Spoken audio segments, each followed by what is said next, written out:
Welcome to Shannons Club TV, the program celebrating the histories of significant cars on Australian roads and racetracks. In each episode, we remember what made our feature car stand out and we meet a proud owner. We'll also get some handy tips from the Shannons Auctions team. In today's episode, we take a look back on the purpose-built Group A touring car that conquered the world, the BMW M3. The BMW M3's progenitor was the wonderful 2002, which created the template for the ultimate driving machine. But then BMW rather lost the plot with the too soft 318 and 320i models before recovering its mojo during the life of the second generation of 3 Series, the E30. The M3 was created with motorsport as its first priority, and the name was as simple as could be. M for BMW's motorsport division, 3 for 3 Series. M is probably the single most recognised capital letter in the history of the automotive industry. The E30 M3 made its debut at the 1985 Frankfurt Motor Show and production began in June 1986. Although it was never sold in Australia, the M3 soon earned local fame for its motor racing successes. Mark, I'm thinking that the BMW M3 was something like David to the Nissan GT-R's Goliath, in a bit the way the XU1 Tirana was to the GT-HO Falcon. Yeah, it's an interesting comparison, isn't it? I think of that XU1 GT-HO connection, but even though the cars were entirely different technically. But there really was an element of that David versus Goliath giant killer struggle when the M3 was up against the GT-R. And I think those victories that Tony Longhurst was able to get against the GT-R, the enormity of that achievement, I don't think was really appreciated at the time. It was incredible to beat those cars. Absolutely right, yep. The M3's 4-cylinder engine derived from the M10 unit designed by Baron Alex von Falkenhausen and fitted to the Neue Klasse 1500 sedan of 1962. The turbocharged M12 engine that powered BMW's Formula One machines of the early 1980s was also developed from that M10. So, some pedigree. It made 195 brake horsepower at 6,750 revs with 226 Newton metres of torque at 4,600 and had a close ratio 5-speed manual transmission. Power to weight and exceptional agility were the M3's hallmarks, the car weighing just 1,200 kilos. 0 to 100 took 7 seconds and the top speed was 235 kilometres an hour. Upgraded Evolution variants followed. The second generation E36 of 1994 was a very different kind of car. Unlike its predecessor, the E36 was not conceived primarily as a racer. The engine no longer needed to be less than 2 litres, and so it got a 3-litre six-pack, developing 210 kilowatts. That's kilowatts, not horsepower. But it was 260 kilograms heavier and barely any quicker, though appealing to a broader market. The new century gave us the E46 M3. The CSL version was the finest, but sadly only 37 of them came to Australia. By then, Mark, the M3 had evolved a long way from the light, agile E30 original, hadn't it? Yeah, it sure had. And it was those qualities that made the original M3 arguably the world's greatest touring car.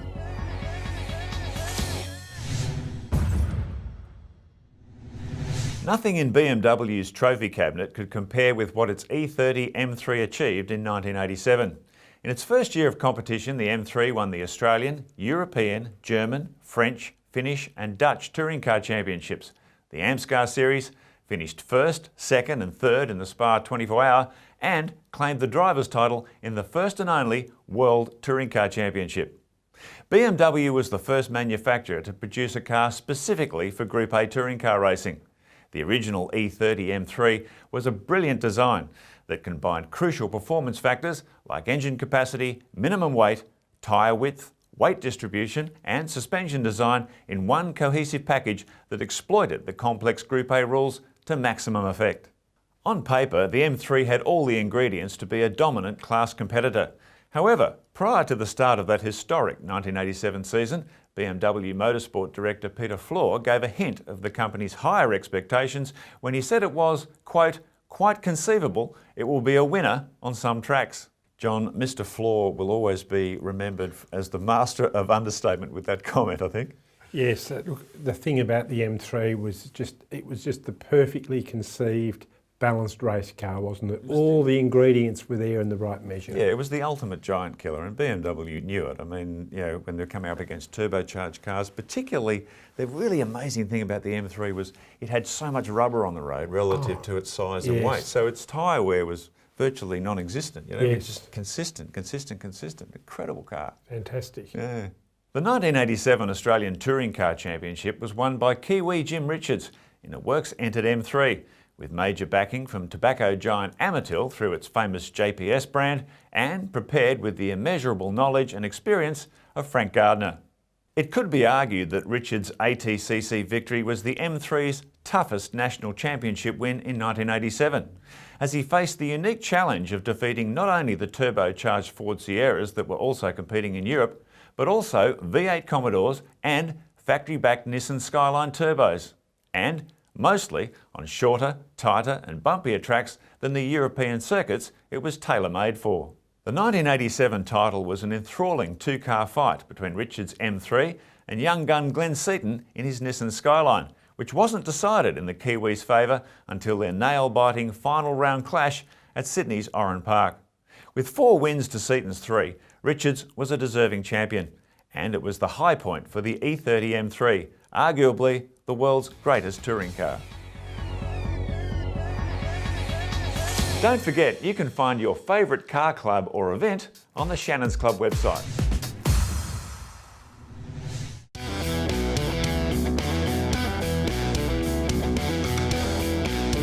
Hi, Rob Garnsworthy. The car is a 1988 M3 Evolution 2, one of 500 cars that were produced in '88 after BMW had won the World Touring Car Championship. The car is, as they say, is an evolution of the 1987 model. It's about 10% more powerful, it's got about 220 horsepower, 4-cylinder car, 2.3 litres, 5-speed, a little different from the standard M3s. It's a little bit lighter, camshafts are a bit different, it's pretty quick. It's good for about 145 miles an hour, and they were the basis of the race cars of that particular era. I love homologation cars that were built in limited numbers, and this is one of 500. There are only 40 of them sold in the UK, so it does have a speedo which is in miles per hour. In terms of originality, there are still some bits and pieces that were missing on the car when we bought it. It has been converted to right-hand drive. Power plant's original, diff, certainly the drivetrain's totally original, the colour's totally original. It's extraordinary. It's just a piece of BMW history. I've had this car since 2015. A mate of mine in London offered me a 1988 M3 Evo 2. I bought that car sight unseen. A guy had bought a M3 Evo 2 into Australia, needed restoration, and the car was in Brisbane, but that's where it kind of got interesting. The car in the UK is number 263 out of 500. The car in Brisbane was number 264 out of 500. So it didn't take long to get on that plane, go to Brisbane, buy the car. It's a wonderful little car to drive. It's just superbly balanced. It does everything really, really well. The objective is to look after it now, enjoy it, drive it, show it off to people who appreciate exactly what it is.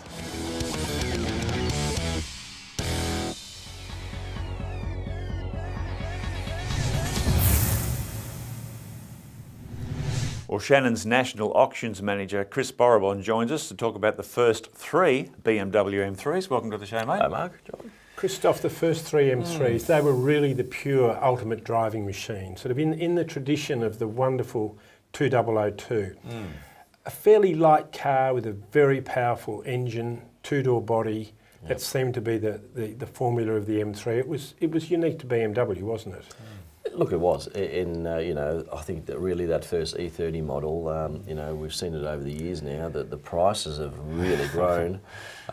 We never received any local delivery cars here in Australia. So all the cars we've got are effectively imports? That's right, yeah. And is it just a supply and demand thing that keeps the price so high, or is it that the car's racing provenance and history just I think a bit of both, really. Combination, I think, combination of both. I mean, Yeah. very successful cars in the European touring car series. World touring cars. World touring car. Incredible. Yeah. We also saw a fair bit of appearance at Le Mans and Nürburgring 24-hour races in the 80s. So a real pedigree with those early cars. So the E30s we're seeing in Australia, they're all left-hand drive, I imagine, if they're imports. Most are. Most coming out from Europe have been left-hand drive cars. It was only built as a left-hand drive car It from was. the factory. Yes, but we do have some right-hand drive cars that have been brought out from the UK where the cars were converted to right-hand drive in the UK. Understand, Yes. yes. It seems to be the case on the classifieds that there are a few more of the later cars coming on the market. But, I really think right now the E36 is a great buying car. You'd think so, wouldn't you? Yeah. I mean, it doesn't have the motor racing background that the original one had, but still a very desirable car and a great driver. I thought so, and I bought one. Yeah. And now the E46, how does that sit with the E36 in market and desirability terms? Yes. Look, again, we saw the E46 grow a bit more and again heavier compared to the E36 again. Yeah. They're really starting to move away from the E30, weren't they? With each evolution getting bigger as they went up. Right. Yeah. So would it be safe to say the E30, E36, E46, M3s, they're all highly collectible cars? We're seeing that in the marketplace currently, and I think that's a good thing. From my point of view, I think it's a generational shift. Yeah. The Gen Xers, the millennials, is what we're referring to them today. The desirability factor is that the car's very usable. You can use it as a daily driver or potentially use it as your weekend. I believe the British research, I think it was British research, showed that most M3 owners only have one car. And the M3 is a daily driver car, right. it's true. Yes. It's quite astonishing. Yeah. So a practical classic. Practical, modern classic and very usable. Yeah. Well, thanks, Chris. No, thank you. And remember, you can keep up to date with all the latest Shannons Auctions news on the Shannons Club website. If you'd like your own racing image of the BMW M3 in action, contact autopix.com.au. John, it's interesting looking back at the BMW M3. That original, it was so small, it was light, it was agile, but then you look at the evolutions of the model, getting bigger and heavier every time. Yeah, the Corolla got as big as a Corona and an EH Holden, and I guess from some perspectives you can understand it with crash safety and those sorts of provisions that cars have to get bigger and heavier. It's a pity though when it happens to such a pedigreed creature as the BMW M3. Well, I think it is. I mean, I think it's built-in consumerism, and you can't make a car, bring the next model of the car out smaller. There's a natural evolution to have to get bigger and bigger. But in the case of the M3, when that original car was so light and agile, and they lost that with every model that came after. Absolutely, yes, indeed. Thank you for joining us for this look at the BMW M3, and we'll see you next time on Shannons Club TV. Bye for now.